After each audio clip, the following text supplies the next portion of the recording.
The July Consumer Price Index, the CPI or inflation report, was released this week. The report showed that the blended basket of goods and services that we on average purchase increased by about 8.5% compared to levels 1 year ago. This is lower than expected, which the stock market has viewed favorably thus far. Now, is this the end of rising inflation? Well, there's a lot more to the story, and here today we're going to dive into the data.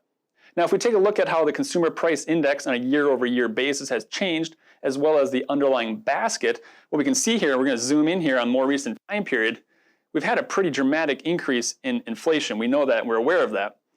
At some point, we're starting to see this now, at some point it's going to roll over to where the rate of change on a year-over-year basis is going to decline.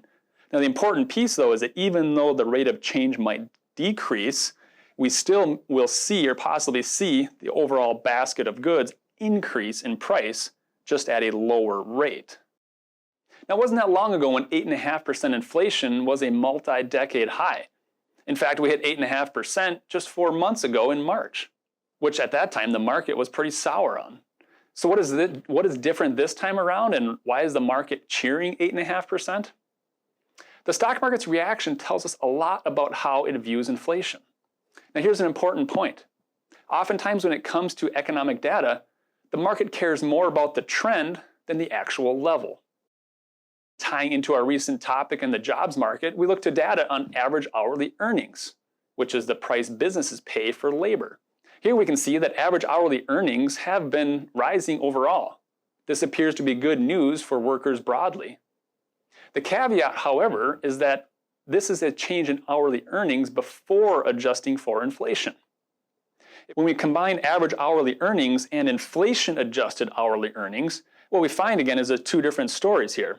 In one sense, when we don't adjust for inflation, we see a general increase in this purple line over time. However, importantly, when we adjust for inflation, we see that the trend has actually been trending lower. And in fact, more recently here, as we can see, we've actually had negative average change in average hourly earnings. It's a much different picture when we adjust for inflation, which is an important part when we evaluate the overall economic conditions. Lastly, inflation is a personal experience.